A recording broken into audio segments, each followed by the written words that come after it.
we are back for the most important match in the WTA season. Rybakina versus Mboko. Of course, if Rybakina wins, she qualifies. If Mboko wins, Andreeva qualifies. This match is huge. Such an important match. And the match before this, luckily I woke up 20 minutes ago because this match came on way quicker than I expected. But I was prepared. Am I going to stream Sinner tomorrow at 10:30 a.m.? What time zone is that? You mean 3 a.m. my time? Of course. Of course. Always. 15-0. I'm going to go Rybakina in 3. I reckon this is going to be dramatic. I reckon this is going to be epic. And I reckon this is going to be go right down the wire and everything's going to be insane.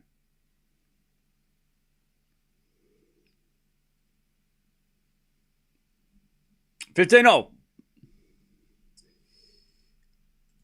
We do have Eala playing doubles later as well. We'll see how this match goes, and then we'll see if we watch that. We might watch that. Maybe, I don't know. 15-0. Are you going to watch Fonseca Chapo? I just woke up. Let's stop asking questions. 15-0. Because I'm still asleep. Right? Let's stop asking questions. Let's just watch this match and then ask me questions in like 30 minutes. Right? No questions for an hour. No questions. I'm not taking any questions right now. All right, 15:30. Let's just watch this match. I'm not taking any questions.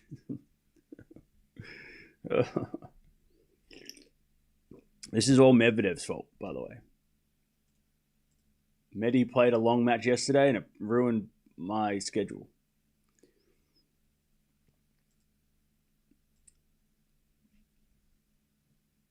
All right, 15:30. As Mboko hits it long on the return, 30-0. 3:43 a.m. my time. I can't sleep, insomnia. Welcome to my hell. 30-0.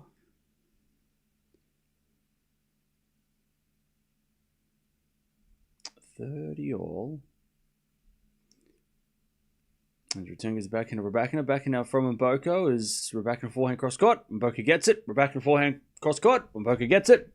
As Rybakina forehand again. Into the forehand of Mboko. As Rybakina goes down the middle and long. 30-40. I tell you, we haven't watched Mboko since she won the title in Canada because she's been injured. But she also hasn't been able to sort of recapture that form. But this week she has. She is playing very, very solid this week.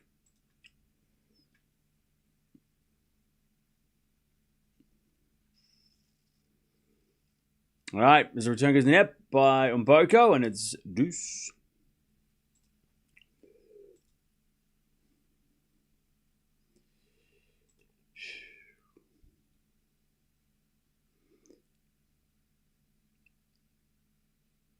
And Rybakina serves again.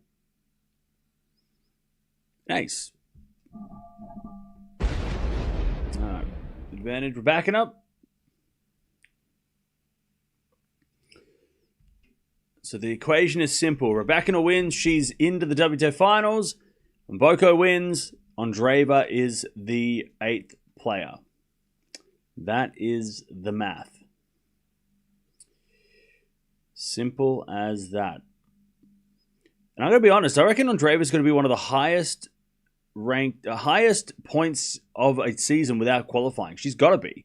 Usually you have to only get 3,500 points to qualify, but 4,300 points and you miss out on qualifying, that's probably not been done. It hasn't happened very often. As that forehand goes off the tape and long by Mboko, and it's 1-love. Let me have a check. Even Rybakina, if she doesn't qualify, she's on 4,300 points as well, which has to be one of the highest points tallies in a season, and not qualifying. It's got to be up there. It has to be up there. Let me have a look. Let me see. Let me see if there's been one late in the last couple of years that's been that. So number 8 last year was Krejcikova, and she was on 2,800 points, but she got in because she won a slam. Navarro was actually the number 8. She was on 3,500. Zhang was 7. She was on 4,500. So when you get, again, number 8 spots, usually someone who has at least 3,500 points. 2023, Sakari was 8th. She was on 3,200 points. Mukova was in there as well at 3,600 points. Vondi, 3,600. Jabeur, 3,600, nearly 3,700, and she was number 6. So again, 3,500 is sort of usually the cutoff. Back in 2022, when Swiatek dominated, 4,300 points was Pegula, who was number 3. And then after that, it was like everyone was on 3,000, just over 3,000. So because Swiatek dominated, Jabeur was on 4,500 number 2, and 4,300, which is what these ladies are on, Rybakina and Andreeva, was good enough 3 years ago to be number 3 and 4 in the world. So it just shows the depth of the WTA. I think that's what that's what the point of all this is, the depth of the WTA right now is so, look at all the players, like all the different players to win 1000s, right? Look at all the slam results being different, right? No two champion, there's not been too many players that have taken, like nobody's dominated, right? Nobody's dominated. Sabalenka's been consistently good, and that's why she's number 1, but no one has won everything. Like previous seasons where some players have won 2 slams or some players have won a slam in multiple 1000s. That really hasn't happened this year. It's been pretty evenly spread. But it hasn't been like random champions. It's more, it's been like Anisimova's got a couple, Andreeva's got a couple, Sabalenka's got a few, Gauff's got a couple, Paolini's got one. It's sort of more, it's been evenly spread between, 10 players, pretty much. Back in 2021, to be number 8 in the world was 3,000 points. If you had 3,400 points, you would be number 4 and 5. Again, ridiculous that how different things are. 2019 was a little bit more competitive. You had to get 4,000 points to be number 8. 4,100 points was number 7. So Bencic and Svitolina, they both had just over 4,000 points. So this is kind of where we're at a little bit more now. 2019 was a competitive year as well. Mainly because Serena didn't play much. So when she played, she made the final of the slams, but she didn't play sort of every week, so everyone else had a bit of a chance. 2018, 4,300 points would be number 5 and 6 in the world. Everybody, again, 3,500 was the cutoff. You got 3,500, you win. Anyways, Rybakina breaks. 2 love. So again, it just shows how good, and we say it like every time we watch WTA, right? We're like, how WTA is so good, and it's obviously in contrast to the ATP, which is so, synchronized. There's nothing else matters really. Unfortunately, the WTA is it's not just great because it's high quality. It's that there's no gap between number 1 and number 10 is like anyone in that top 10 can beat anybody else on any surface, and we've seen that this year. Like, has anybody dominated anyone else? Like, I don't know if any player has. I think everyone's who's played each other more than once or twice have shared the wins. Like even, Pegula beat Sabalenka, right? Gauff beat Swiatek. We had Paolini beating Gauff, and then Gauff beat beat Paolini back. On Anisimova has won matches against everybody. I don't think she's been dominated by anybody yet. Keys, I'm not sure because she hasn't played much lately. And Andreeva, right? She's beaten Swiatek, Sabalenka, but she's also lost to them, right? So it's been like no one in the. That's why the WTA finals are going to be so good, right? WTA finals are going to be so good because I don't know who's going to win that. I have no idea. And that's what it should be. It shouldn't be like, oh, well, it's probably going to be Sinner or Alcaraz. Okay. Then why are we watching the round robin? We just go to the final. Let's just play the final, right? But field is so competitive. So competitive. 30 Love. Hey, Soul, thank you for the Tier 3 membership. Welcome back. As a legend. Appreciate it.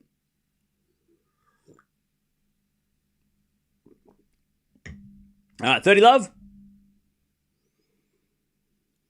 Now, as the backhand return goes in the backhand of Rybakina. Backhand now from Mboko.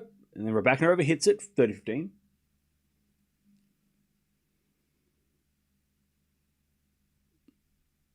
$30-15.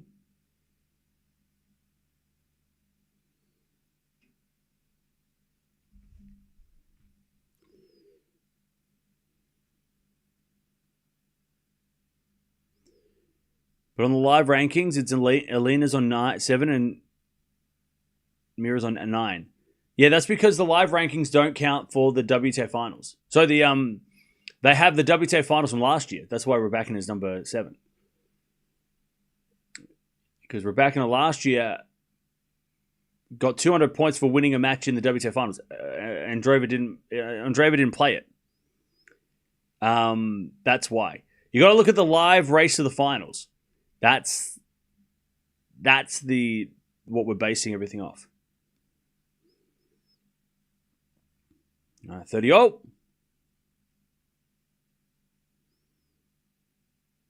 As Rybakina serves an ace.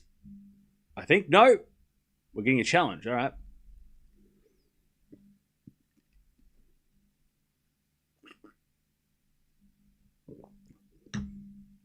All right. That was a fault. Second serve. Don't you think the AO final, semi-final and final raised the bar for the women's matches? Those two matches were the best slam matches. Definitely. It set the tone for the season, I reckon. Backhand rally is Mboko again at the backhand of Rybakina. Goes down the line to the front of Mboko. Rybakina playing very aggressive and hits a forehand win across court. By the way, last time they played, I think Rybakina won the first at 6-1.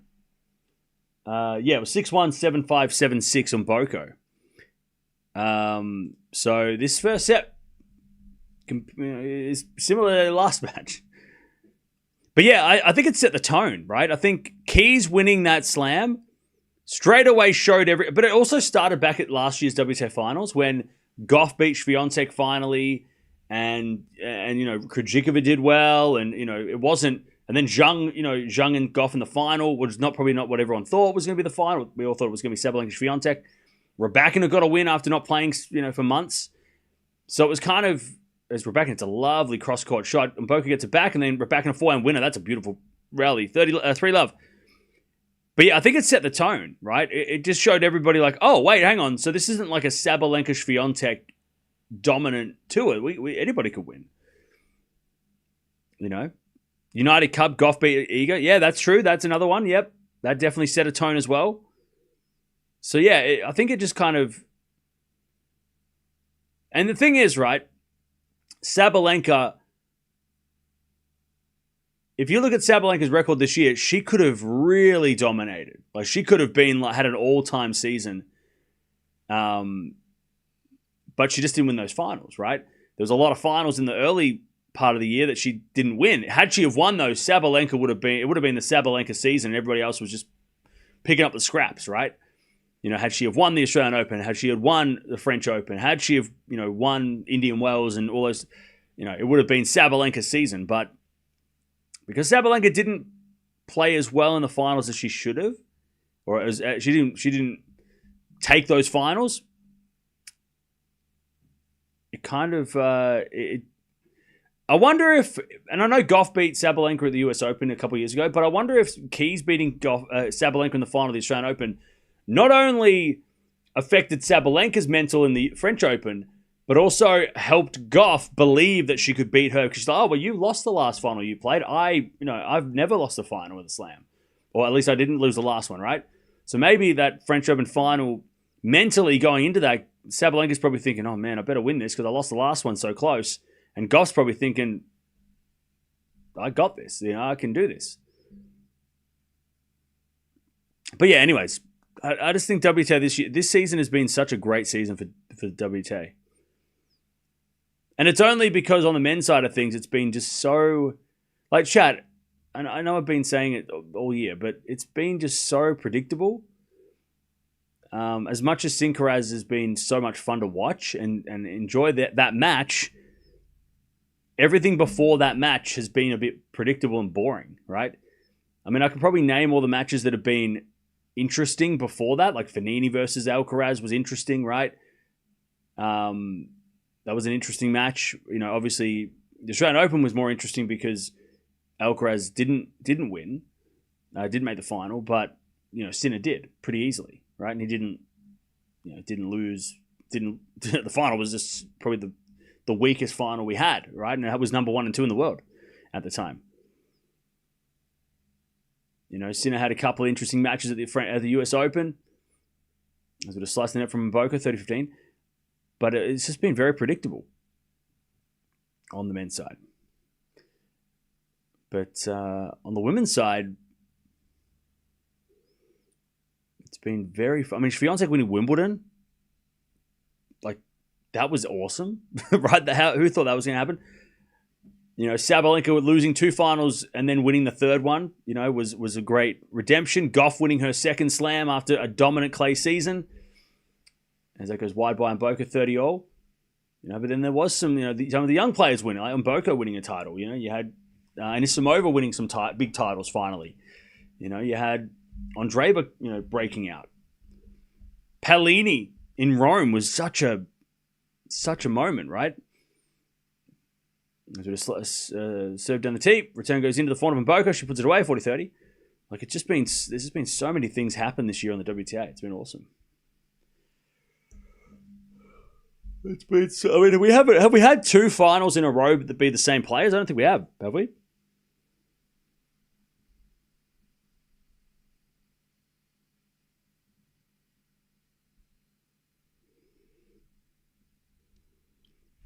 All right, 40-30. Forehand to forehand rally. As Mboko forehand again, the forehand Rybakina.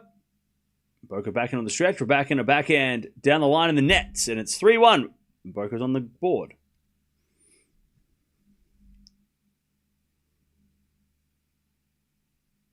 Wimbledon final was iconic.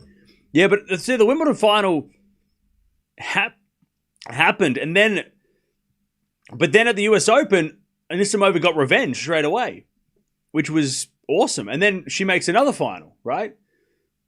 Like that, there's been so many. Chat, give me the stories of the WTA this year. I mean, I've already given you a couple, but what are the stories on the WTA this year? What have been the best, like some of the biggest stories of the year? And I'm not talking news. I'm talking about results or, matchups or, there's been some great, just so many good stories on the WTA, it seems. Eala's Miami run, of course. Keys winning the Australian Open, yes. Coco winning the French, of course. Venus and Fernandez playing double. I mean, yeah, Venus still playing, right? I mean, Venus won a match as well, right? Boisot having a win, yep. Mboko winning Canada was huge, right? I think Andreeva winning those. I mean, we all forget how good Andreeva was at Indian Wells, right? She was like the way she won Indian Wells. Andreeva was awesome, beating Swiatek, beating Sabalenka. 30 love.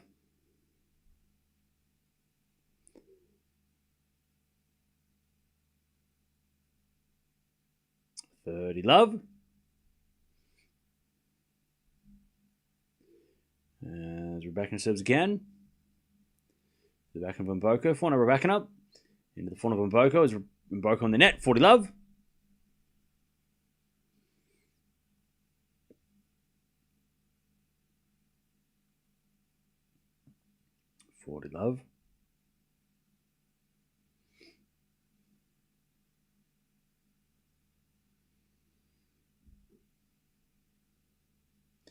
Rybakina serves. Down the tee, too strong. All right, 4-1. Rybakina's serve is firing. Now let me check. Do they update the ace count every day on the stats, or is it only per week? Yeah, so I think Rybakina's ace count currently is at 464. So only one player has ever gotten over 500 aces in a season, and that was Pliskova twice in the 2010s. So she is trying to get to 500 aces in a season and be the second player ever to do that on the WTA. And she's going to, if she wins today, she'll get 3 matches in the WTA finals minimum. So she's going to have to probably hit either play a match where she gets 20 aces, which I'm not sure if she's ever done that. I'm not sure if that's something she does ever. But we'll be doing the countdown when we watch the WTA finals for sure. We'll be counting down the Rybakina's chase to 500. Now, if she makes if she wins the WTA finals, she'll play 5 matches, which is a lot easier to hit. 6, 7 aces a match in 5 matches, but she's probably going to have to hit at least today. Is probably going to have to hit at least 5 aces today to be on track for going into the WTA and win. Obviously, if she loses, she's out.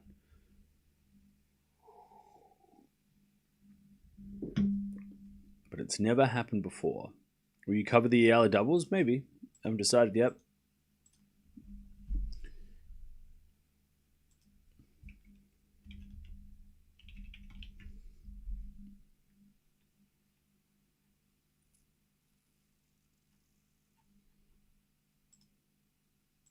All right. 4-1.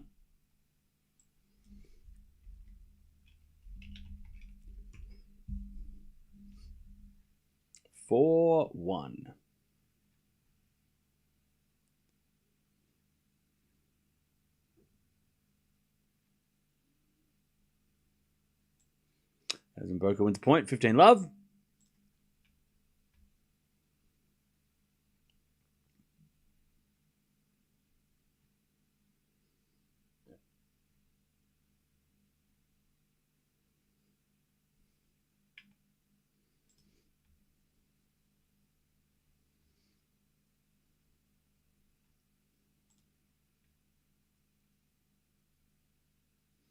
As Mboko 30 love.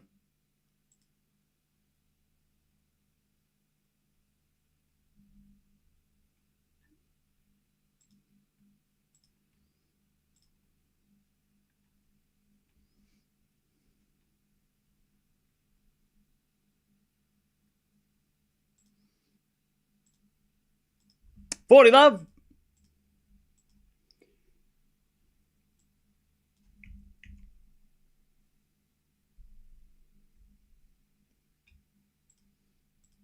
As Mboko serves the 4-second serve.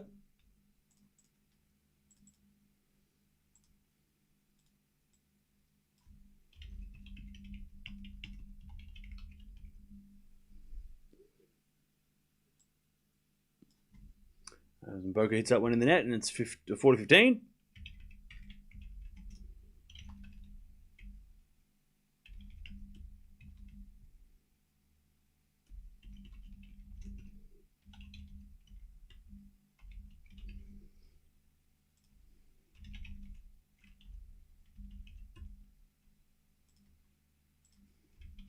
All right. Mboko holds 4-3.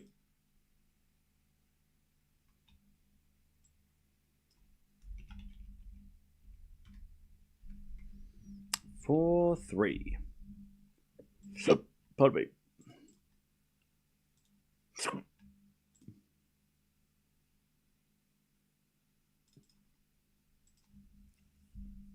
All right, Rybakina to serve.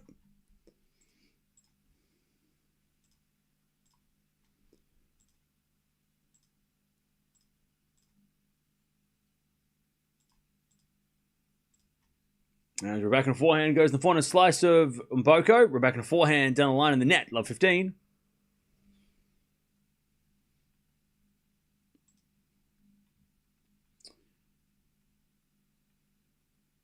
It's 4.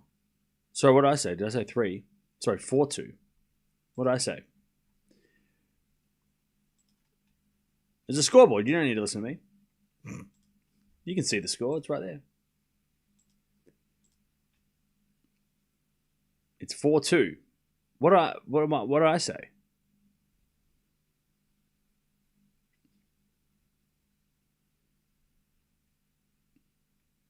You said 4-3. Oh, my bad. 4-2.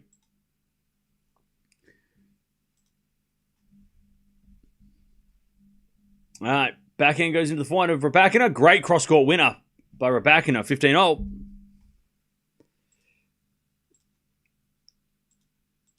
That's all right, Deb. They're just telling me that I fucked up. It's fine. Don't. They just put the score in because they're reminding me what I said. I said the wrong score. My bad.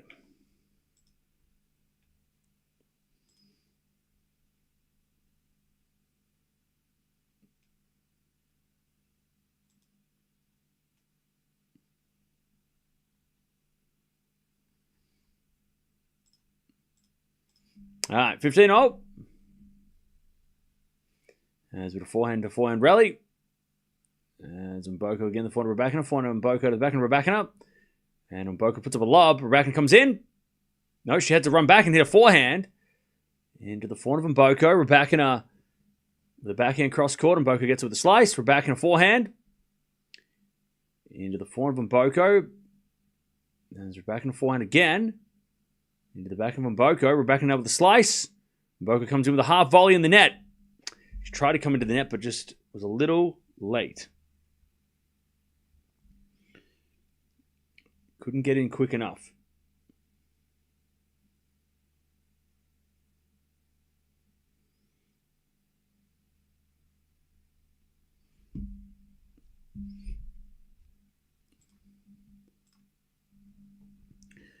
All right. 30-15. We get a fault from Rybakina, second serve. Second serve. And Mboko returned the net, 40-15.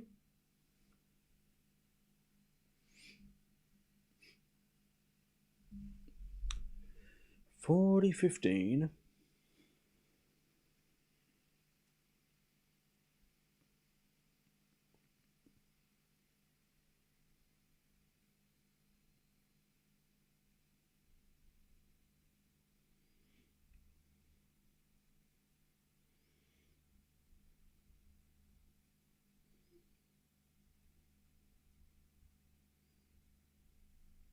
And Rybakina serves into the back of Mboko. Return the forehand of Rybakina.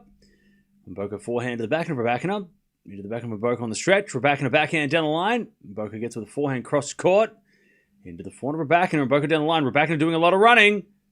The slice goes into the forehand of Mboko. Slice Rybakina again. Mboko forehand is in the net. Good hustle by Rybakina. 5-2. Rybakina keeps the lead. 5-2. Right. Partner. Keep on rolling.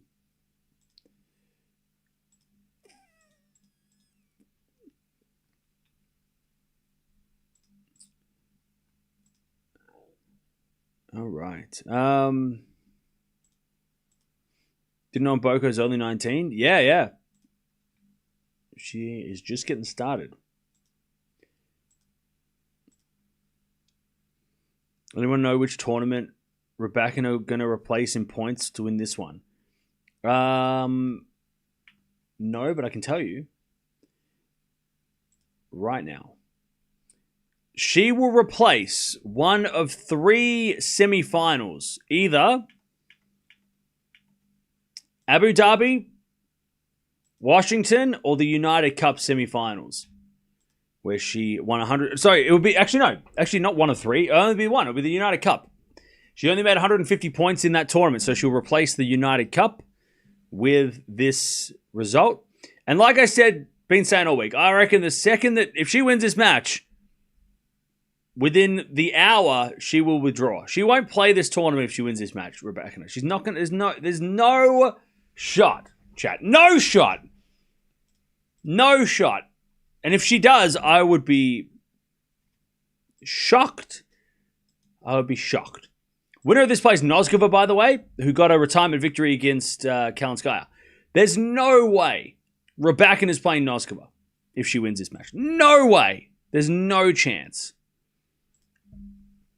There's a 1% chance no way though. There's no why would she? You sound positive. I'm not being negative or positive. I'm just telling you. It's not a negative thing. I'm just telling you. There is no way she's playing if she qualifies. She came here to qualify. She didn't come here to win. Why not? All right, because if she plays tomorrow against Noskova and she gets injured, then why? There's no why would you risk it? If I'm her coach, the second she wins this match, I'm saying we're leaving. We're out of here. We're not coming back tomorrow. There's no way. Because one, Noskova is really tough, right? Why would you want to play Noskova? When you're on, remember Rybakina is on a run. She won last week. She's been winning. Go to the WTA finals with a win streak.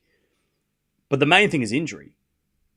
The more you play, the more likely you get injured. So why would she play tomorrow against a very tough opponent and, God forbid, get injured before the tour? Like, you've worked so hard to get to the WTA finals. You've miraculously, not miraculously, but you've done what you had to do, right? You had to qualify. You had to win 8 matches in a row.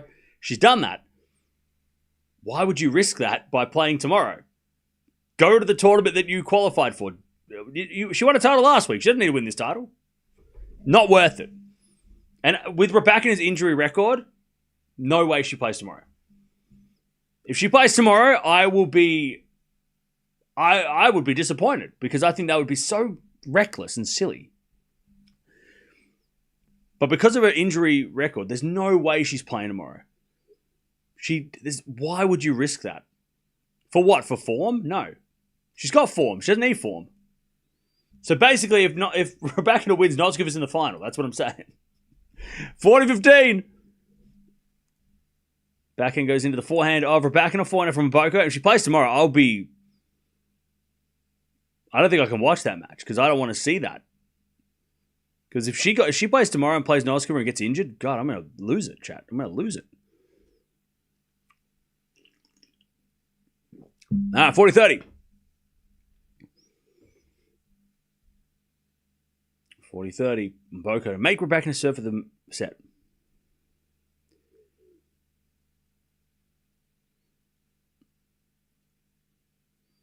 (40-30).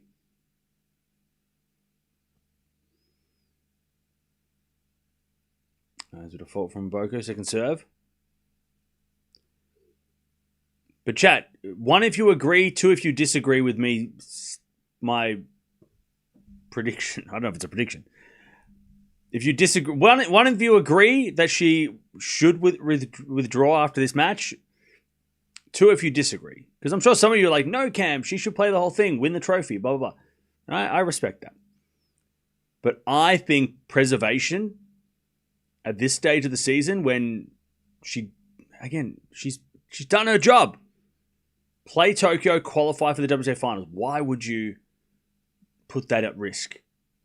That would be so reckless. Backhand rally as that goes out by Rybakina. It's advantage on Mboko. All right, so there's a couple of twos, and I respect that.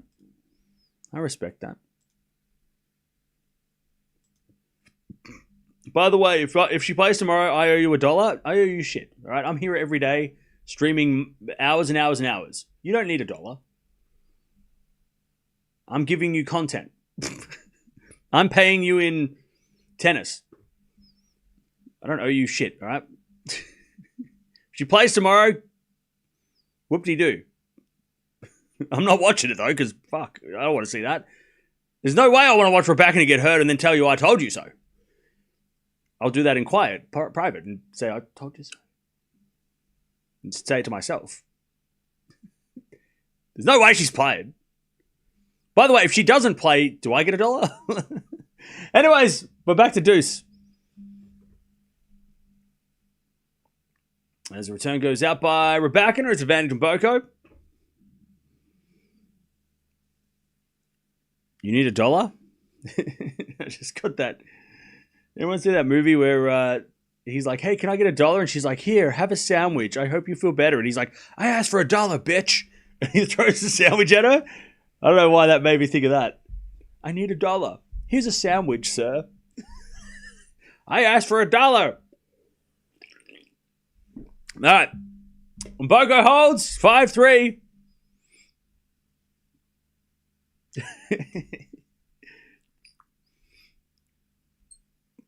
$5-3.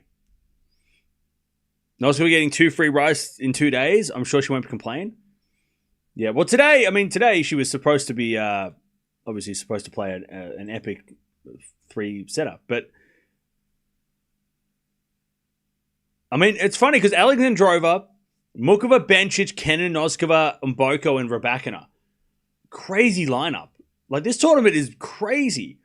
For a tournament with 2 top 10 players, only 2 top 10 players, it's stacked. I don't know. I think I kind of want to see if Rybakina does win and doesn't play the next match, Noskova Alexandrova would be a great final. Because Alexandrova is top 10, and even though she's not going to be playing the WTA finals unless someone withdraws, or 2 players withdraw, she will, like, her winning a title to end the season is awesome. But Noskova's also been great. I feel like Noskova's is she in the top 15? She's got to be close, right? Noskova's got to be in the at least top 20. Yeah, Noskova's 16. Bencic is 12 in the world. Wow, I didn't realize she was so high. Bencic versus Alexandrova, winner plays Noskova. I'm on board with that. I'm happy with that. Ace from Rybakina, 30-15. I think I think the assessment with Andreeva is that she didn't get a visa. I think that is the most realistic reason why she didn't play. I don't know why I didn't even think of that. I got to write down the reasons why players don't play tournaments. Missed the cutoff, didn't get a wild card, visa issues, or injury. I feel like I got to write all these down. I'm not going to, but I should. Convenient excuse? Not really. Like, being Russian right now and getting into other countries is not easy. Like, there's Russian coaches that haven't been able to go to countries because of visa issues.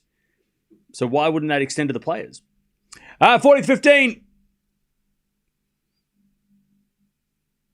Rybakina serves for the first set. And she serves a fault. Second serve. Eala's game is happening in 2 hours. All right, second serve.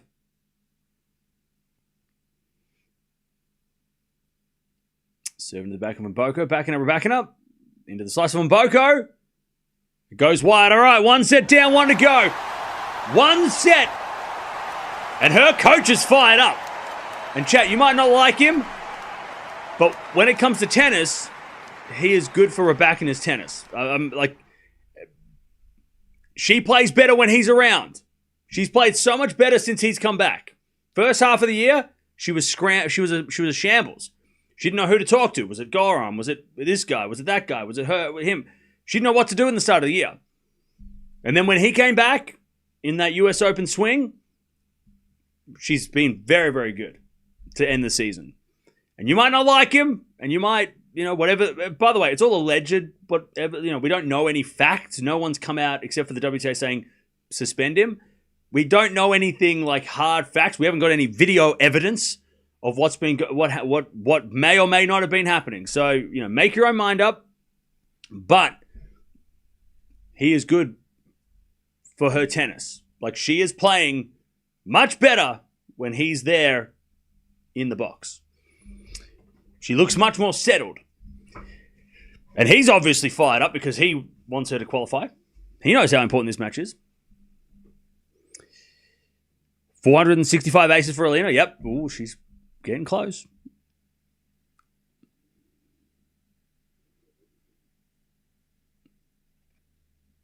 What was the issue? Yeah, we're not going to go down that rabbit hole. There's too much. You can just Google it. I'm not going to go down the... We've done that too many times this year.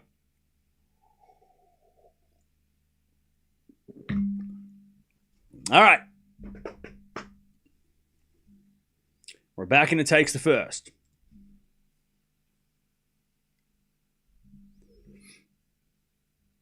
Now remember, Rybakina did win the first set 6-1 against Mboko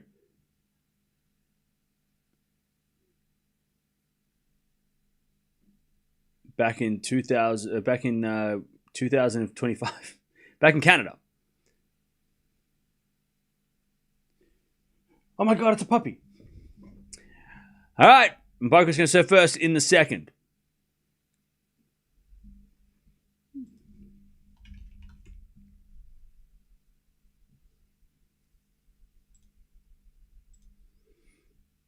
Let's see if she can recover.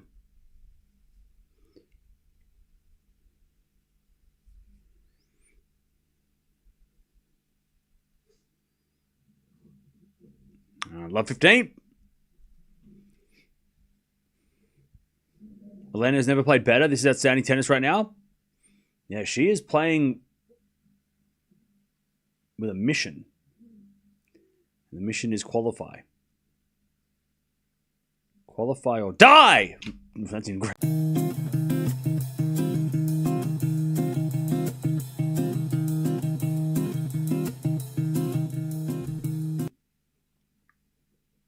$15-all.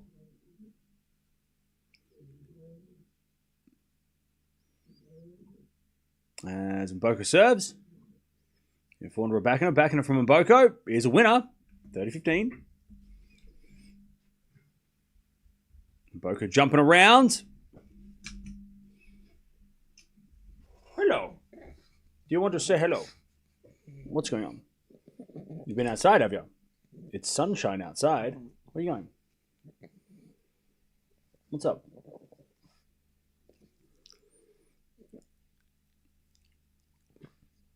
It's the most important match of the season now. You must pay attention. 30-15. There's a bit of fault from Mboko. Second serve. No noise. 30-15. Seven to the forehand of Rybakina. Slice from Mboko. Into the forehand of Rybakina. Mboko gets her slice again. Rybakina forehand winner. 30-all. 30-all. Can she get a break early in the second? 30-all.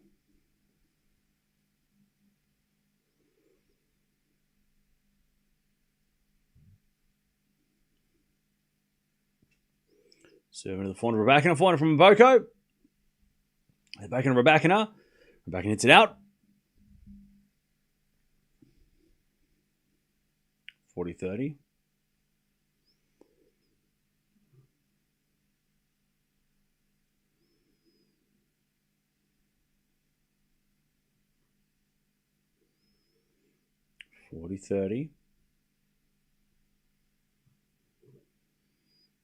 As the return goes out by Rybakina. All right, 1-love Mboko in the second.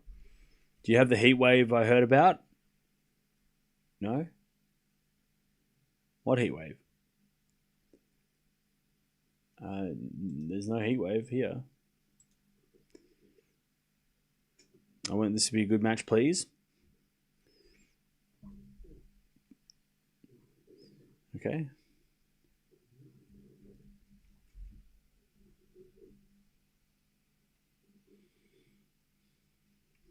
All right.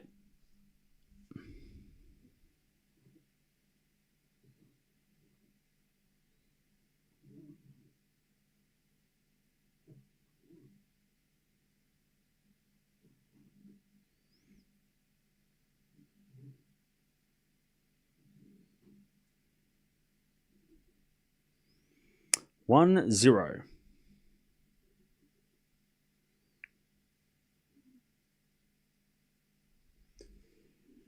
Rybakina. 15-love.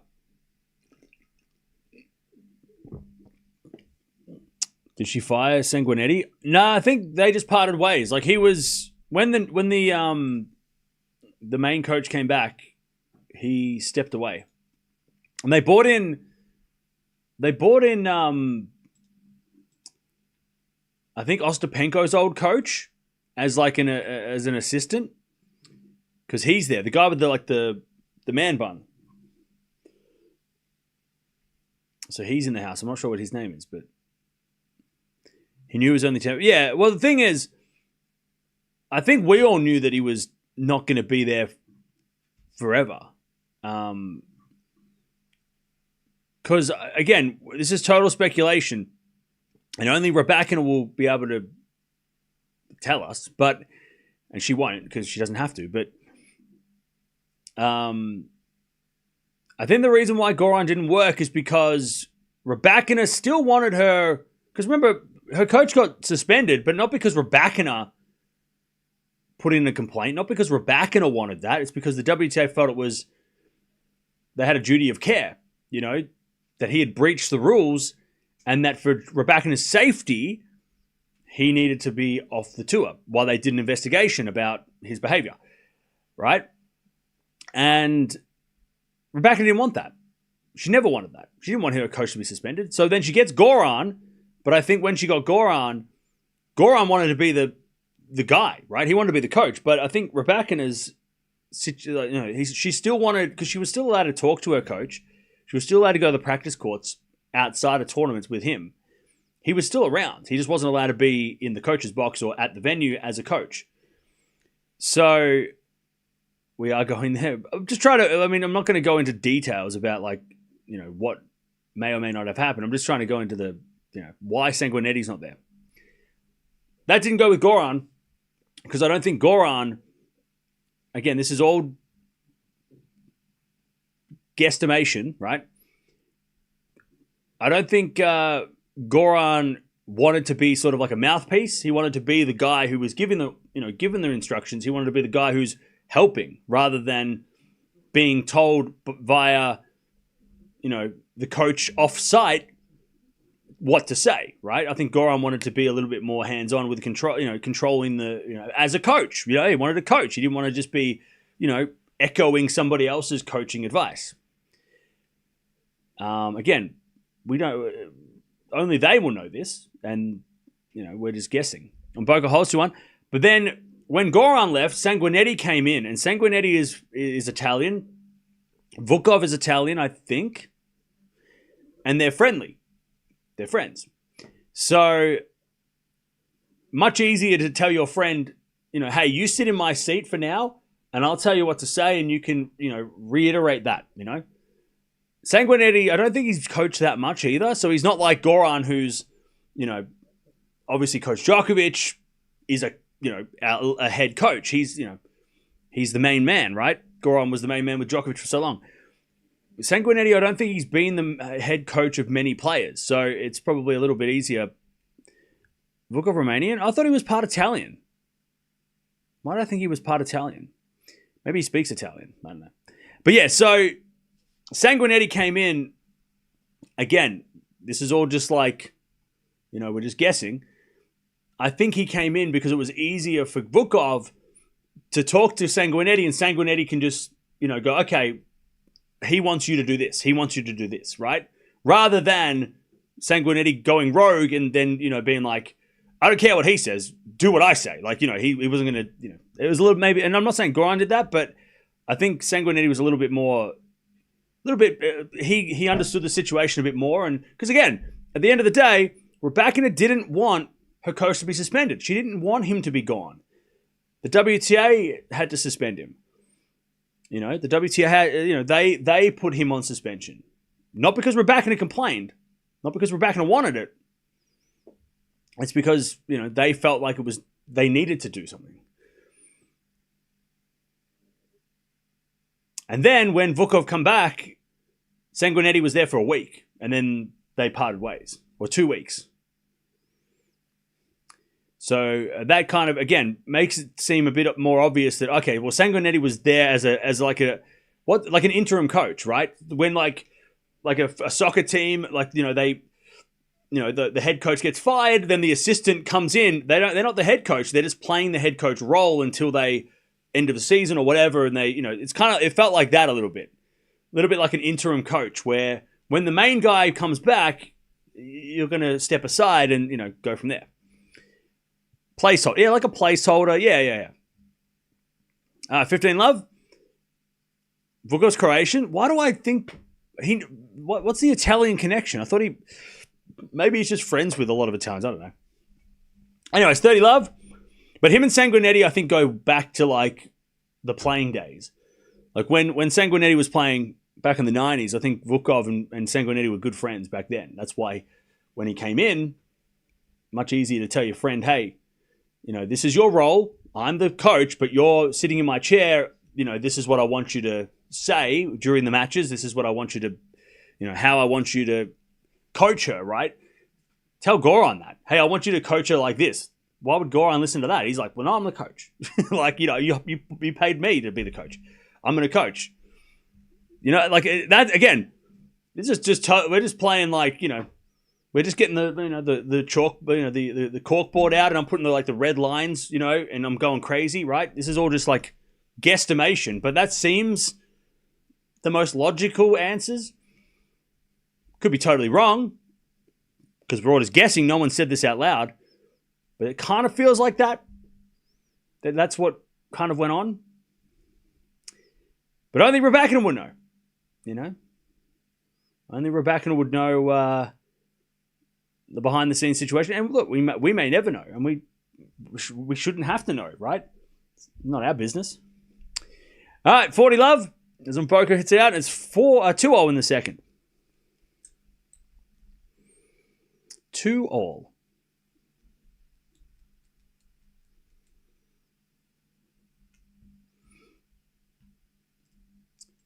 2-2. All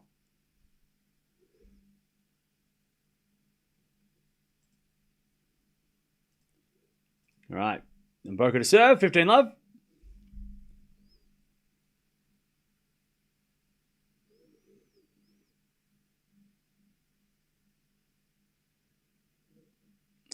As Mboko serves again. Into the back of Rybakina. Forehand of Mboko. Into the back of Rybakina. Mboko slice. Into the forehand of Rybakina. As Mboko again to the forehand of Rybakina. Into the backhand of Mboko. Rybakina backhand. To that Mboko forehand. As Rybakina backhand again. Mboko gets back. Rybakina down the line goes long. 30 love.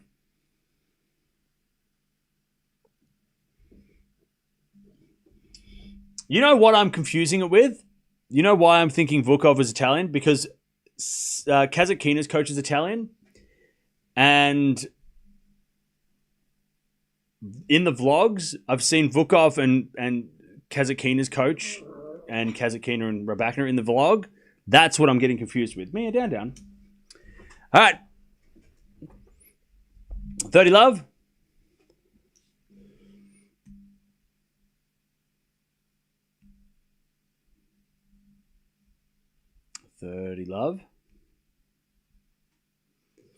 Did you get treat money for Mia? Mia gets spoiled all the time. She gets plenty of spoils. I had to get her new toys, so that's been the latest purchase. 40 love. Backhand return into the slice of Mboko. That's too good. Rybakina, huge backhand winner. Or backhand return. 4-15.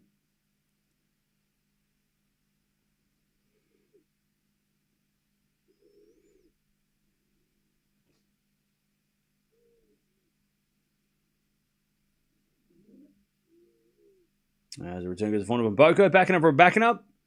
Here's another winner. Jeez, Rybakina's backhand today on fire. Crazy backhands. 40-30. 40-30.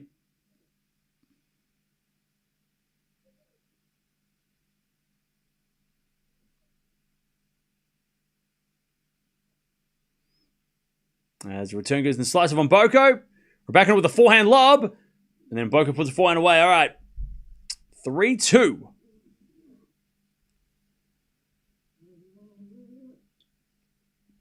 All right. 3-2. Mboko stays in front. Kazatkina ended her season, yeah? Yes, she did. It's been a bit like we got to remember, chat, with Dasha, and I love Dasha, so I'm obviously always going to defend her to the death, and I'm going to fight anybody who wants to fight me. A treat for sweet Mia.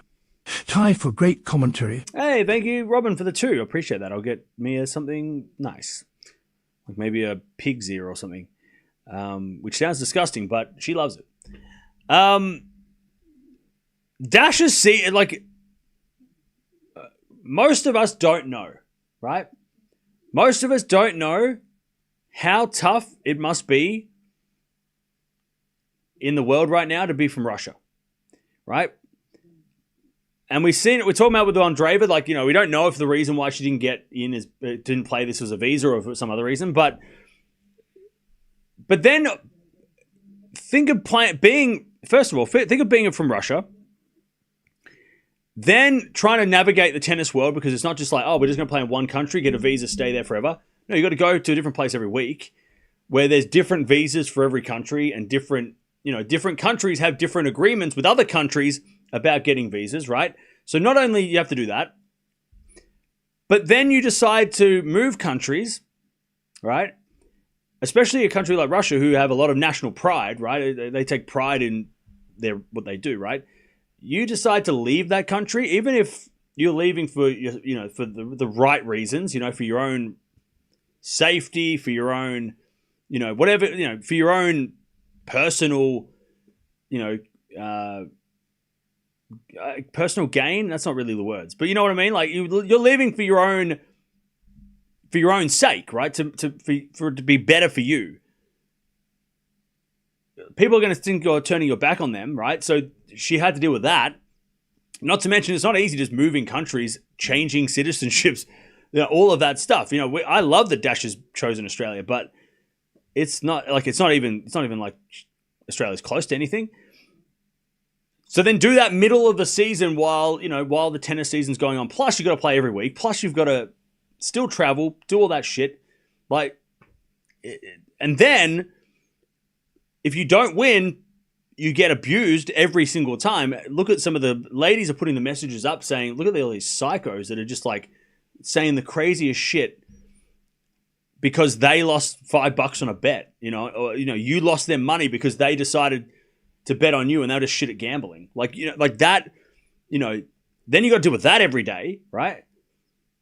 I mean, and then moving to a new home, away from your friends and family, right? Starting it fresh, that's a whole thing. So I totally get why Dash is like, I'm good I'm done for the year. She's had a hell of a season. It's been such a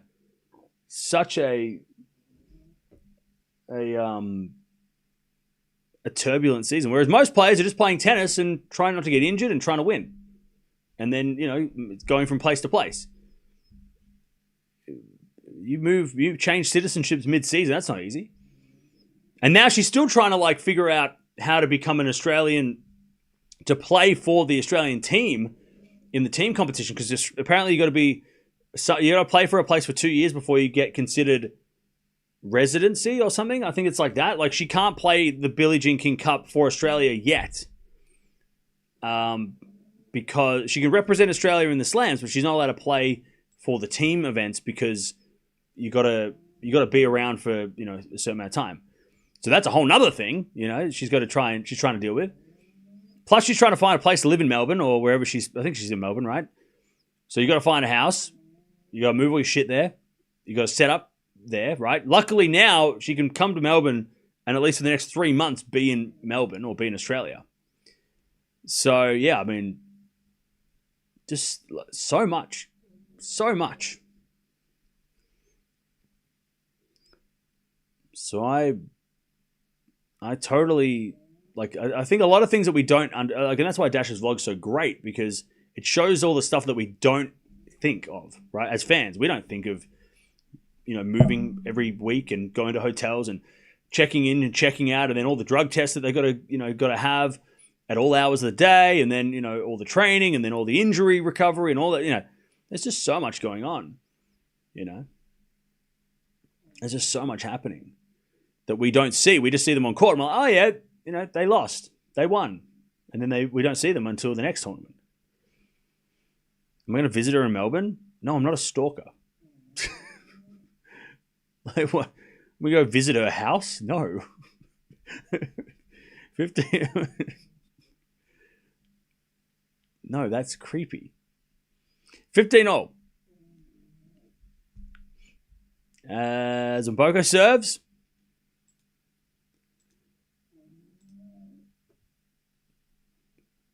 Invite her for tea. She doesn't know me. I don't know her. We don't know each other. I'm a fan.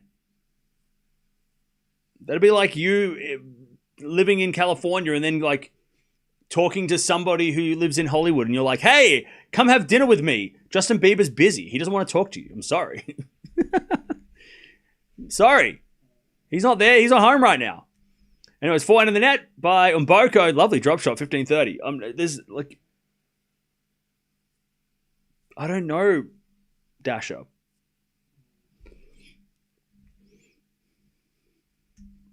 Contact her first. Again, I am a fan. We are, like, I am, like, nobody knows who I am here. I'm nobody, I'm a fan of tennis like you guys.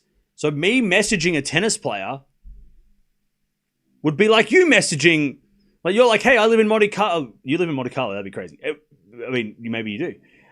It'd be like you living in Serbia and messaging Djokovic. Like, hey, Novak, you want to go for tea? Probably won't reply, right? Because, again, we're just fans. Like, he probably gets that message every day. All right, 15-30, ace out wide, 30-all.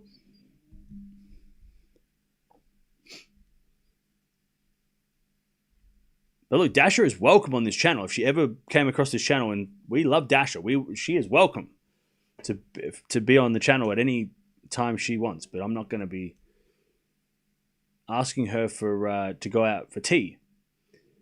Tea is very safe. Again, what celebrity in the entire world goes out for tea with a fan?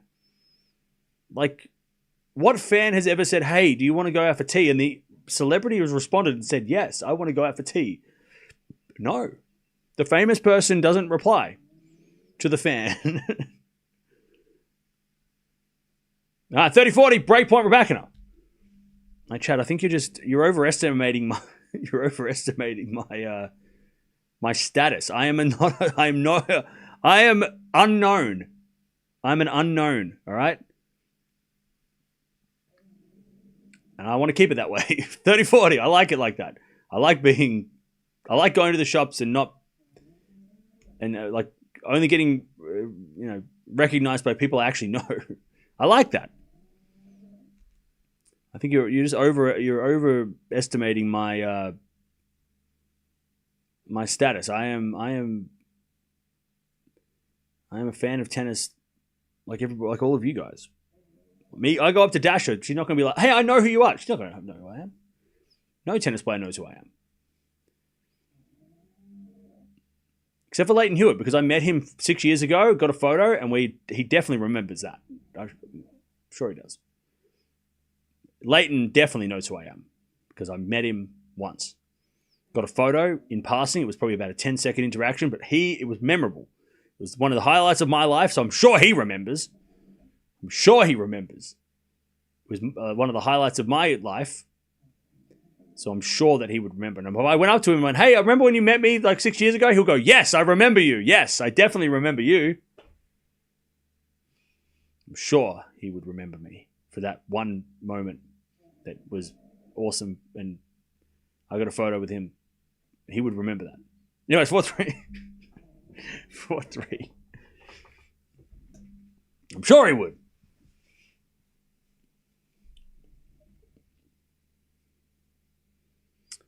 How do you feel about Hijikata recently? I haven't watched Hijikata recently.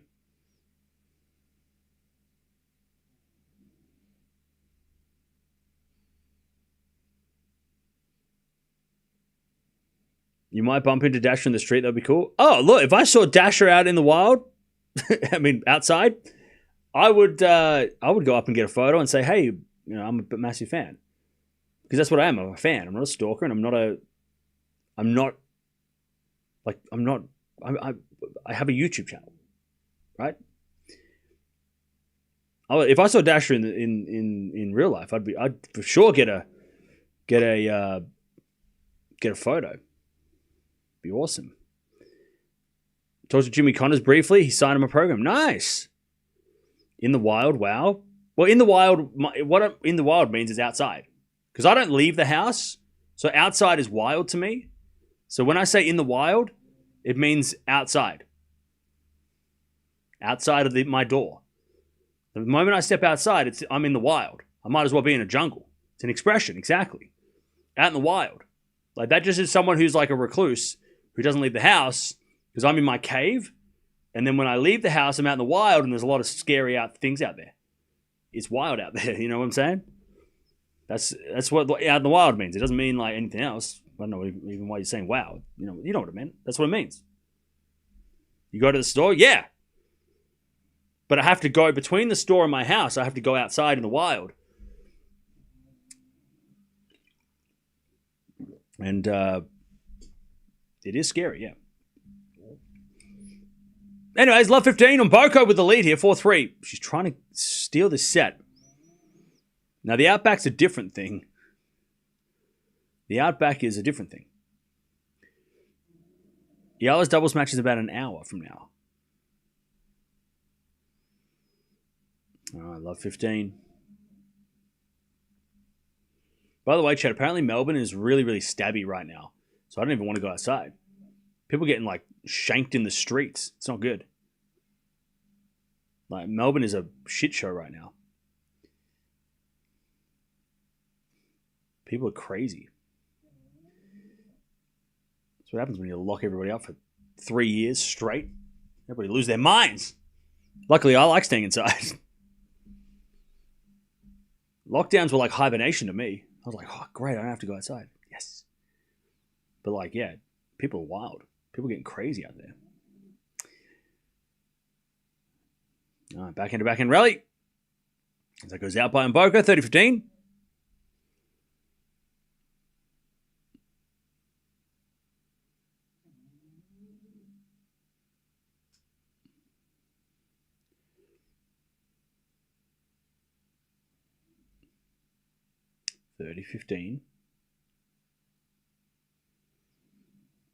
As the backhand return goes into the forehand of Rybakina, to the backhand of Mboko, Rybakina backhand again, goes down the line for a winner, 40-15.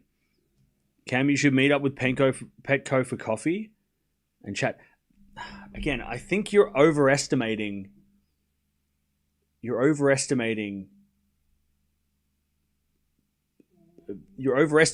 situation. A person who is a celebrity and me, like I'm not.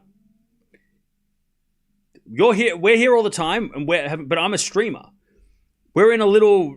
This is like we're in an underground. This is underground, right? We're chilling. We've got our little, we've got our cool little group here, but we're not like mainstream. We're not even close, right? Okay, I've been on Tennis Channel, right? That was great. It was a great experience. It was like 3 years ago. No way that Andrea Petkovic or even Misha Zverev remember that. They're not going to remember me. They might say it out of niceness. Oh, yeah, I remember that. Because they don't, because they're being nice. We're not even close. Not even close. Right? Again, I think you're overestimating. Like, I'm not even on the celebrity status list. No, I am an unknown. Right? The channel Tennis Talk is probably more known, right? But as like nobody knows who I am, right?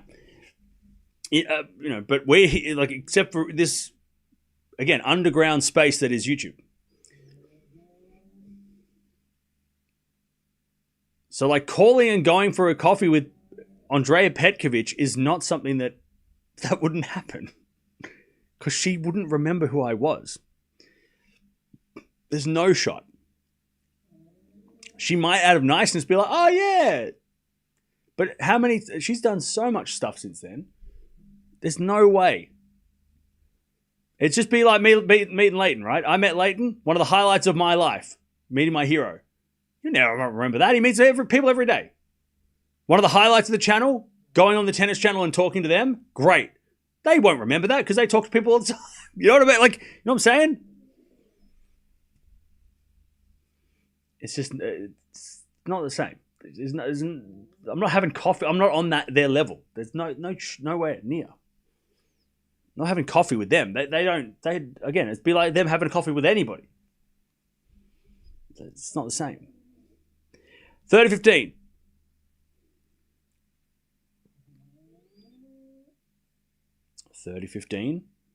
You will be, but I don't want, like, that's not the goal here. My goal is not to be famous. I don't want that. I just want to hang out with you guys and talk about tennis. That's what I want to do. It's not about, getting on Tennis Channel or shit. Like, that was just a bonus. That was crazy. It's not about, I don't want to be famous. Neither is Gil, but Gil's definitely more in the no. He's way more known than me because he's works with Tennis Channel, right? He works with the US Open. He's in those circles. He's way more known by those people. I don't work with those. Like, I don't work on, like, you know what I'm saying? Like, Gil's he's in the what do you call it? Like, he's in the ecosystem, right? Gil's doing commentary on Tennis Channel. He's doing, so he would be meeting all those people. I'm not. So Gil, way more known than me. For sure. And that's good. I don't want to move to America and do all that stuff. And we love Gil. Gil knows you and everyone knows Gil. Yeah, but you guys, I mean, yeah. Gil is goated, yeah.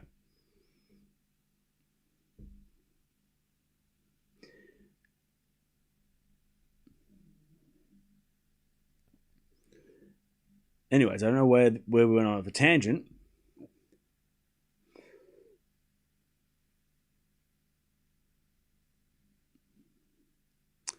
Anyways, 5-4.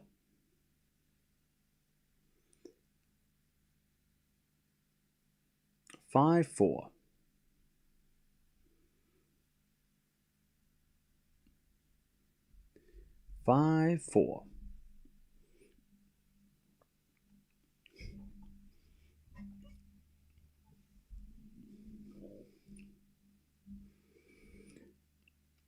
All right, Rybakina serving to stay in the set. Now remember, when they played a couple of months ago, first set was Rybakina 6-1, and then Mboko 7-5, 7-6. Clutched it out.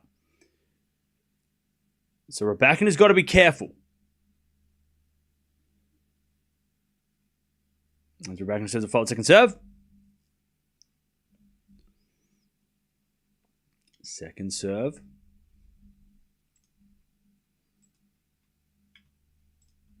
There's a forehand rally. Mboko back in the net. And it's 15 love. 15 love.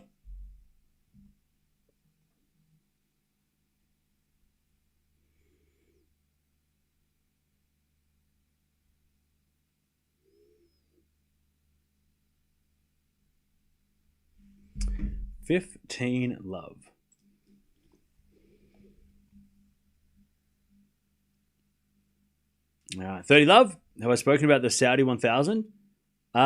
We've been speaking about it for months. So, yes. I don't feel like there's much to add. I mean, what do you want me to talk about? It's happening in 2028. Cool.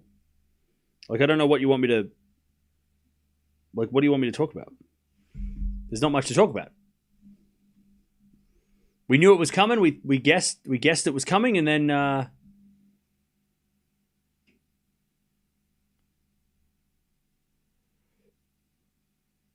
You know?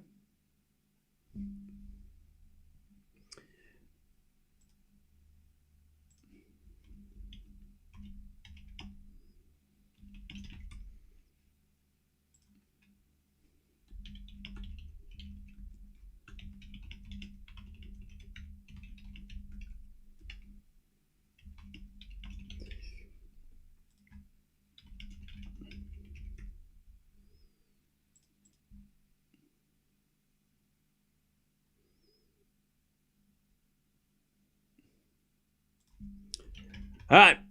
5-all, 15 love.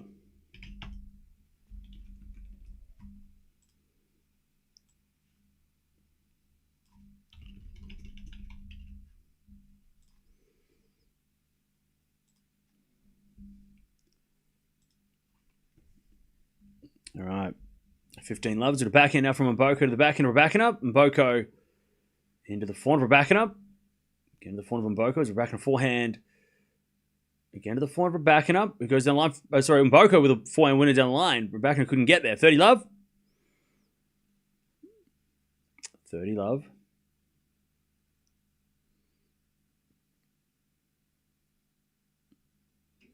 Rybakina served for that match twice. Yeah, so she's got to be careful.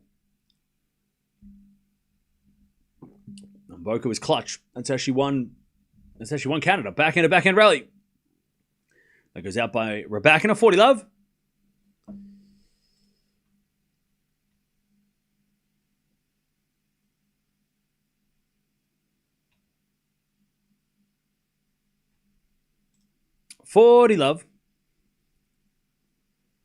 As the return goes into the forehand of Mboko. Backhand now from Rybakina into the forehand of Mboko. Mboko gets a winner. All right, 6-5. Rybakina's going to have to play a tiebreaker. She wants to get out of here in straight sets and qualify for the WTA Finals. Main interesting thing about the new 1000 is will it fit in the pack schedule? Yeah, we'll talk about that yesterday. What was it like? What did Andy? Chad, I tell you this all the time. I don't watch other. I don't watch tennis content because I'm watching so much tennis that when I'm not watching tennis, I don't want to watch tennis content. You know what I mean? So I have no idea what. I haven't watched an Andy Roddick podcast for so long just because there's just been so much going on with tennis, right? And I haven't,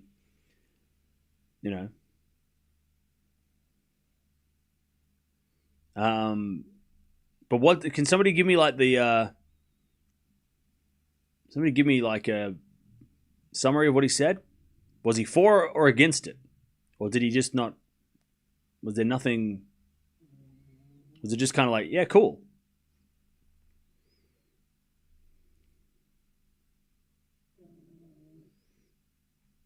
So I don't have to watch 25 minutes.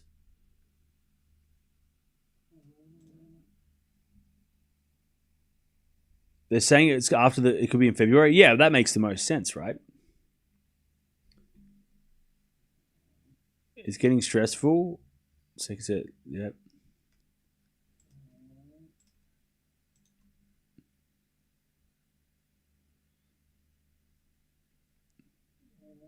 All right. We're back in serving to get to the tie break.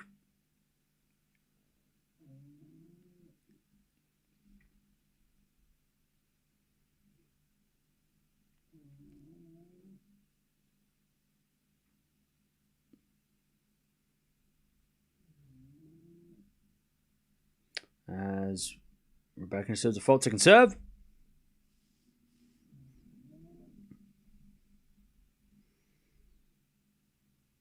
Some last year, and Mboko was outside the top 300. Wow, that's crazy.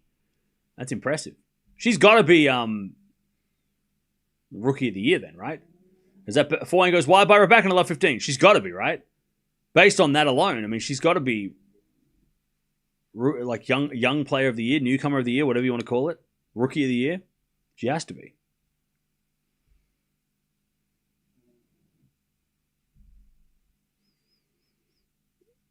All right. As we had a fault from Rybakina, second serve.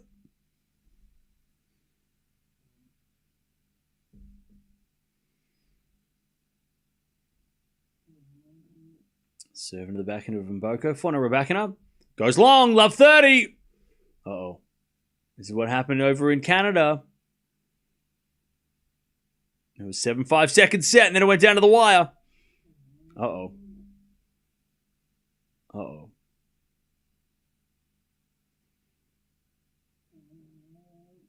Love 30.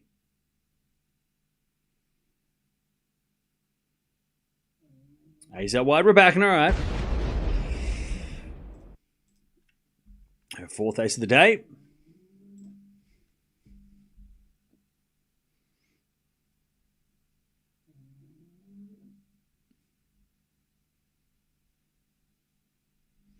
$15.30. First serve is a fault, second serve.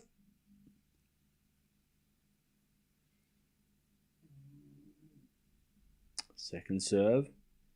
The backhand of Mboko. Return the backhand of Rybakina. Mboko backhand lob. Rybakina comes in. With a forehand. Up goes a lob by Mboko. Rybakina backhand again. Puts it away. All right, 30-all. Rybakina hanging on. Remember, Rybakina wins this. She qualifies for the WTA Finals, meaning that Andreeva does not. If Mboko wins, Andreeva is in, and Rybakina is not in the main top 8. She'll be an alternate, but she won't be in the main. Backhand return goes to the forehand of Rybakina. Forehand from Mboko. Again, the forehand of Rybakina is Mboko.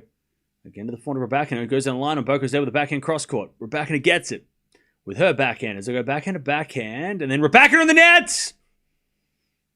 30-40. Chat, you never thought this was going to be easy. You knew that, right? It's never going to be easy. It was never going to be easy. 30-40.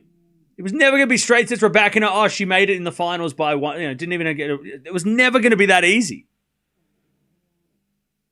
Rybakina was never going to be given a final spot. She would have had. We knew this was going to happen. God damn it. 30-40. Mboko to take the second. Good serve Rybakina. Mboko slices it back and it's long. All right, deuce. We get the deuce.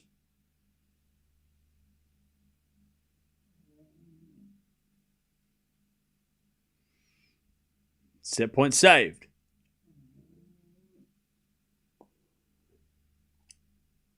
As Rybakina says, a fault.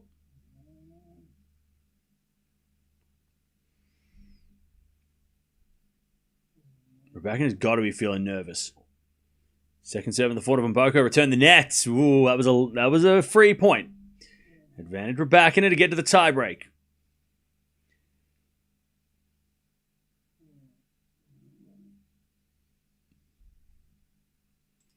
Remember, these two have played twice this year. And it's one match apiece. But the last match was that epic in Canada. Rybakina ace down the tee. Nice. One tiebreak is all it will take for Rybakina to qualify. One tiebreak to qualify for the WTA Finals. And that was a fault, so it's not a tiebreak yet. There was a fault. Mboko with a great serve. Don't put the scores in the chat. We're not there yet. It's the second serve, Rybakina. No intro because it's not yet. Second serve, Rybakina. Yeah, it was a challenge. I forgot you could challenge here. It was out by this much. Second serve. Second serve. Oh, the double fault. Oh, God. Oh, no. Hawkeye. Hawkeye. Why are you like this? Deuce. From an ace to a double fault. We're not going to tiebreak yet. We might not go to a tiebreak. Uh-oh. Vukov looks nervous. Serving the backhand of Mboko. Good return to the forehand of Rybakina. Mboko. Forehand again. The forehand of Rybakina. There's Mboko. Again to the forehand of Rybakina. Into the forehand of Mboko on the stretch. Rybakina. Again to the forehand of Mboko. Who goes in the net with a forehand down the line. And Rybakina gets to advantage. I tell you, Rybakina might not look like it on the surface, but you could tell she is nervous. You can tell. You can tell. She might not look nervous, but if you watch enough Rybakina, you know that she is nervous. You can tell her face is looking as nervous as it can. She is nervous. There's a good serve. Okay, now we go to a tiebreak. Whew. One tiebreak for Rybakina. That's all it takes to qualify for the WTA Finals. Mboko is going to serve. Again, if you watch enough Rybakina, you know that this is how she is looking so nervous. Her face looks so worried, and you might look and go, she doesn't look worried at all. But that's you can tell. You could see, right? I mean, look at her face. She looks worried. She is who's winning the tiebreak, chat? Serving the forehand of Rybakina. Return goes back to Mboko. Rybakina backhand on the stretch. Mboko forehand. Again, the backhand of Rybakina. That's a great shot. Mboko slices it back. Into the forehand of Rybakina as Mboko forehand on the stretch. Rybakina forehand again to the forehand of Mboko. Mboko hits it wide. All right, 1-love. 1-0 Rybakina. She gets a mini break. Yeah, lines people making it dramatic. All right. Mini break secured.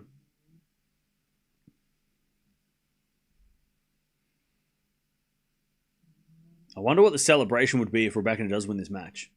That'll be interesting. She doesn't usually celebrate. I wonder if she will. Serve down the tee. Mboko gets it back. Rybakina forehand. Oh, it's over hits. Oh, she didn't need to hit it that hard. 1-1. Chat, nervous. That's a nervous forehand. She had the entire court and she overhit it. 1-1.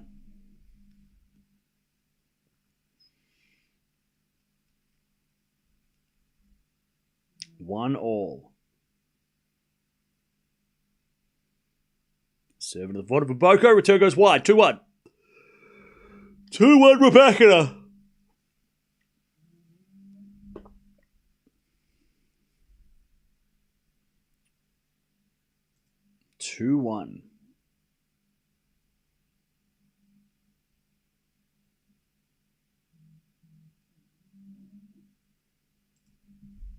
Serve again.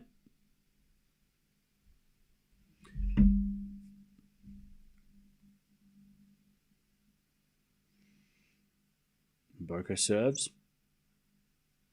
Into the backhand of Rybakina. Mboko's backhand. Into the backhand of Rybakina. Mboko with a slice. Into the forehand of Rybakina is Mboko forehand again. Rybakina in control. Forehand again to the forehand of Mboko. There's Rybakina with the backhand. Cross court. Mboko gets up with another slice. Rybakina forehand, cross court. Mboko pass. Rybakina volley, too good. All right, 3-1. A little shake of the fist from Rybakina. 3-1. Great volley from Rybakina. It's not really her favorite thing to do. That was clean. That was a clean volley.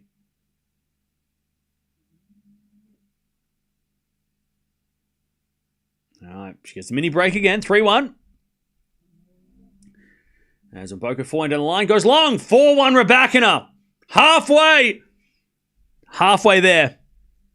It could have been 5-love. I mean, she missed that forehand and gave the point away before, but 4-1.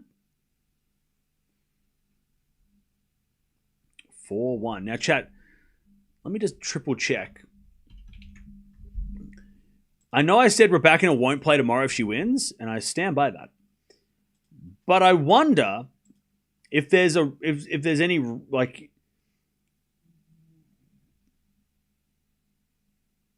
there might be a motivation to play just because it's Rybakina in the net and it's 4-2. They change ends. So if she wins this match and withdraws tomorrow, she'll be number 7, pushing Paolini down number 8. Now, being 7 and 8 doesn't really matter because either way you're going to play Paolini. But if she wins again and makes the final, she'll overtake Keys and be number 6.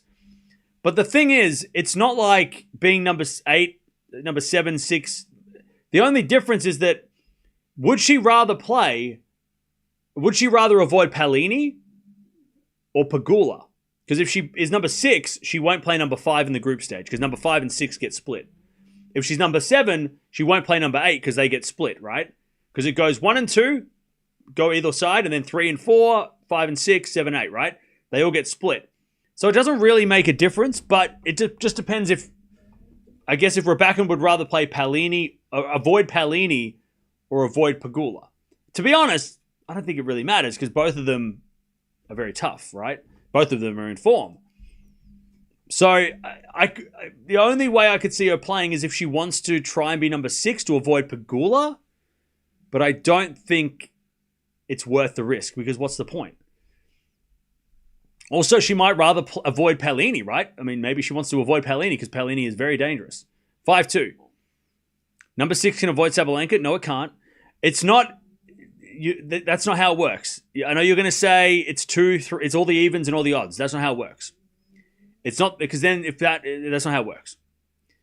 Just like it's not 1 versus 4, 2 versus 3 semifinals. That's a myth. People think that's a thing. It's not a thing. And it's not all the evens and all the odds. That's not how it works. They go 1 and 2, and then they draw names out of a hat. So it could be 1, 4, 6, 8, and it could be 2, 3, 5, 7. It's not evens and odds. That's not how it works. If it was, then yeah, but it's not. So no. The only way you avoid Sabalenka is if you're number 2. All right, 5-4. She's serving for the match and a spot in the finals. Backhand return goes into the front of Rybakina. And she hits a winner down the line. Match points. WTA finals qualification points. We're calling it that. Because that's what it is. Rybakina to qualify for the WTA finals. Get revenge on Mboko as well. She serves down the tee to the backhand of Mboko. Backhand of Rybakina. Mboko gets it back. As Rybakina again to the backhand of Mboko. Into the backhand of Rybakina. Mboko with the backhand down the line of the net. Rybakina qualifies. And she shakes her fist. More of a celebration than win Wimbledon. As emotional as she's going to get. The coach was happy. He's already off because he knows we're packing because we're getting out of here. We're not playing tomorrow. They're leaving tonight. They're not playing tomorrow. I'll tell you this. They're not playing tomorrow. The job is done. Let's get the fuck out of here. Get out of here, quick. Quick, pay the check. Get the hell out of here. Quick, give the keys back to the hotel. We'll get out of here. We're going to Riyadh. Get out of here. Run. Run. We're not playing Noskova. It's not going to happen. She'll withdraw within the hour. Watch it. When we're watching Eala, she's got to withdraw. She ain't playing tomorrow. No chance. And Mboko, by the way, I'm not sure if she's playing next week, but she had a good week this week. That was a good match. Rybakina just too strong, and Rybakina had more to play for, so maybe there was a little bit more urgency from her, but Mboko had a good, at least she, because after a few weeks of not playing very well, a few months of not playing well, after Canada, I think that was, she had a good week, had a good couple of wins, beat Andreescu, beat Lise, and pushed Rybakina, but Rybakina had too much at stake. She had to win. Maybe if that wasn't a factor, maybe it would be different, but good effort from, good way to finish the season if she doesn't play after this. Like Mboko ends the season on a bit of, with a quarterfinal. But Rybakina, I would be shocked if she played tomorrow. Let me have a look though. The only reason she'll play tomorrow is if she wants to be number 6 and avoid Pegula. And is there any reason why she would do that? Because again, risking injury is so insane to me. Like, why would you risk playing one more match, which could be the one that gets you injured, especially when you're someone like Rybakina who gets injured a lot. So she has a bad record against Pegula, but they haven't played in 2 years. So 3-1 Pegula, but they haven't played since 2023. And in 2023, they played twice, and it was 1-1. So it's been a long time since they played. So I don't think it's worth the risk. Now, against Paolini, if she doesn't play tomorrow and she finishes 7th, and she takes on, she avoids Paolini, they've played 6 times. It's 3-all. And they've played only once this year, and it was a straight sets win. That was last week in Ningbo. They did play last year at the WTA Finals. In fact, last year it was a very tough. Rybakina only won one of their 4 matches. So, again,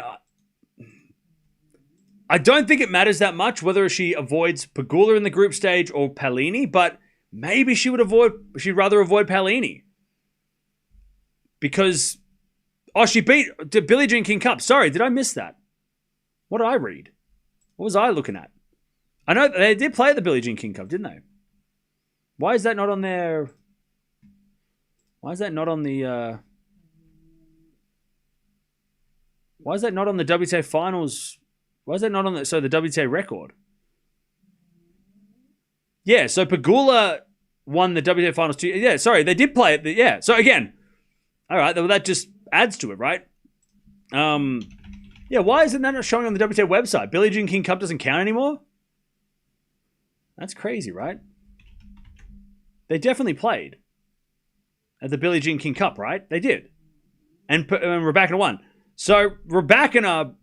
It's 3-2 Pegula, but Rybakina beating her this year would rather play her, right?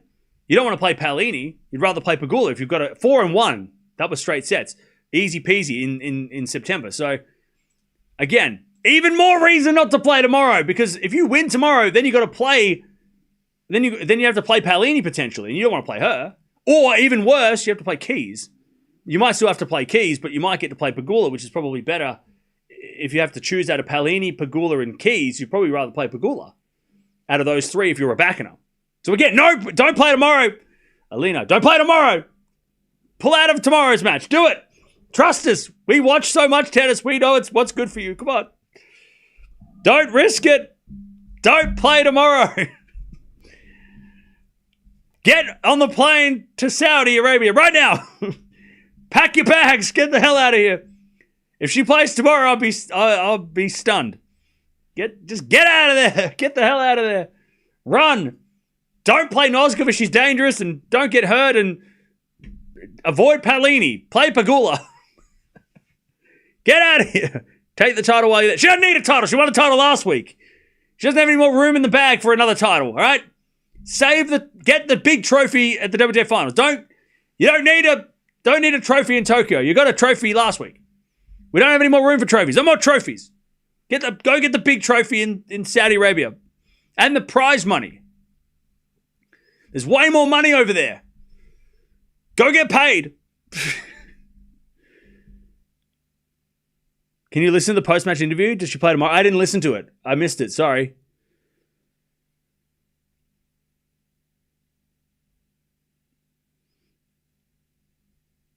Rybakina is not winning the WTA Finals. That's why you're underestimating her big time.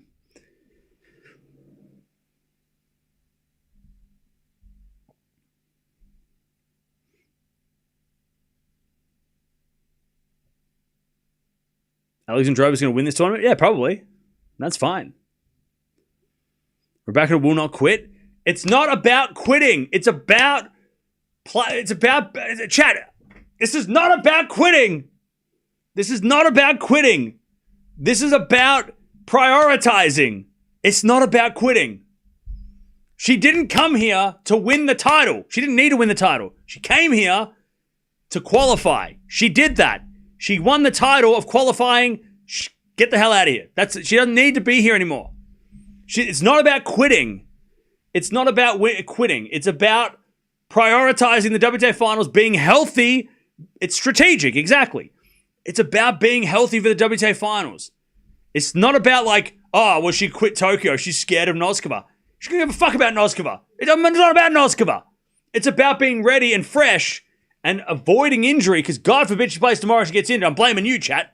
All of you are calling her a quitter. If she plays tomorrow and she gets injured, that's on you. You did that from a long way away. You did that. She ain't playing tomorrow. There's no chance. No, not even gonna. She better not play tomorrow. I'm nervous. She plays tomorrow. I'm scared. No way. There's no way she risks it tomorrow. No chance.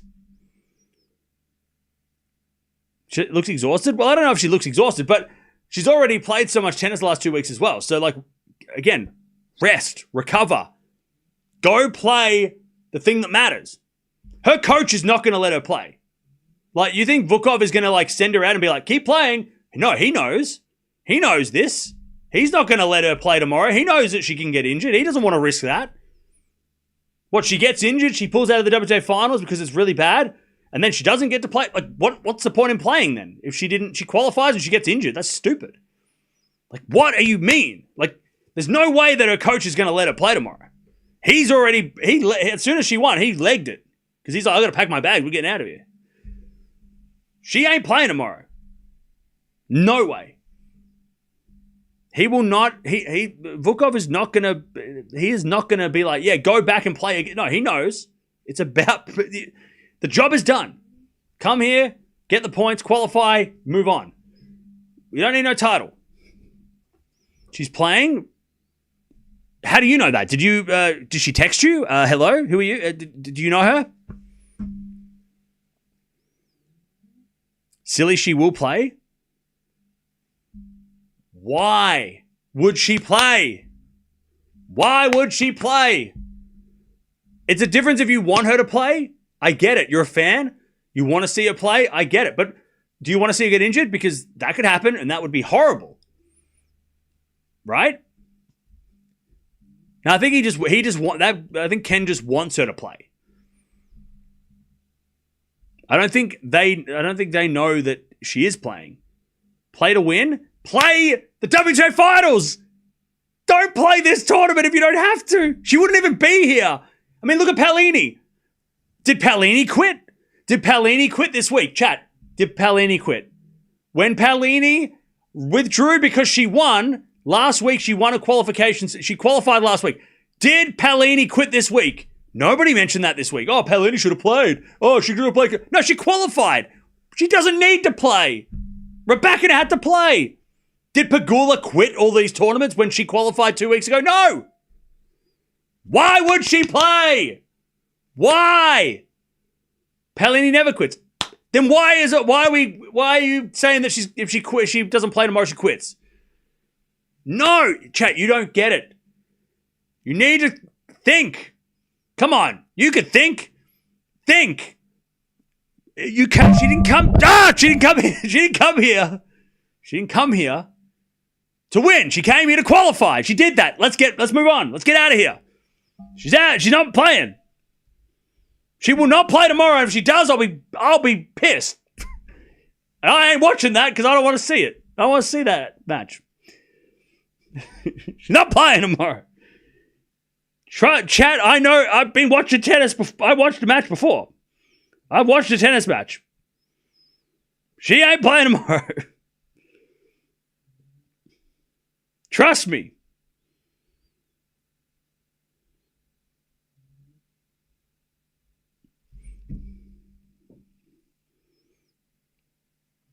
How much prize money in Riyadh? More than here. More than Tokyo. So there's no point in playing for prize money here because there's way more money at stake in Riyadh. Like, why would you play one more match here, lose, get hurt, and then don't play that and you get paid in Riyadh? There's way more money over there. You're spamming, though, so I answer your question. Please move on.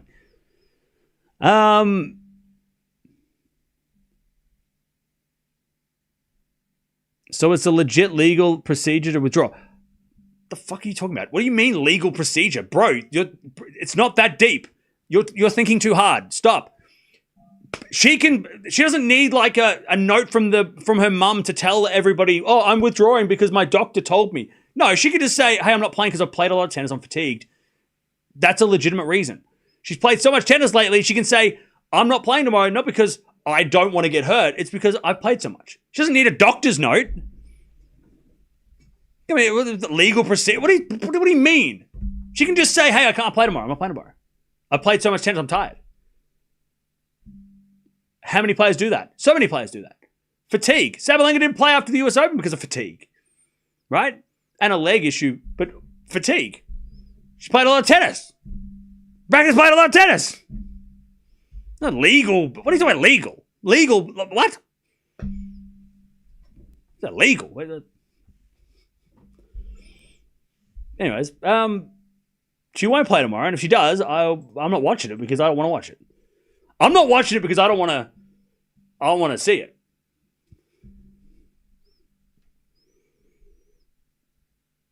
Cam is over defending. You are saying words that don't make sense. You're saying things that don't make sense. Chad, I'm up here. You go. I gotta get 30 minutes to chill out. Now we're watching Eala next. We're watching Eala. Rybakina qualifies. That's what we came here to see, and we saw it. I'm simply asking a question. Jack, don't take it personally, all right? We're just having fun, all right? We're just having fun. Don't have to be like, oh, you came at me. Relax. It's not that deep. We're watching Eala. Rybakina wins. She gets revenge. Look at my hair. I look like a madman. Rybakina wins. She qualifies. She's into the WTA Finals. Will she play tomorrow? Hell no. If she plays tomorrow, I'll freak out because I tell you, God forbid. She's tempting fate. If she plays tomorrow, that's a risk. That's a risk. That's a risk. You know what I mean? Like, Chaos, thanks for becoming a member. 31 months. She plays tomorrow. She's tempting fate. I'll tell you what, Andreeva wants her to play tomorrow. I'll tell you that. We won't watch her tomorrow if she plays because she won't play because that's crazy. But we're watching Eala next. I'll see you guys in 30 minutes.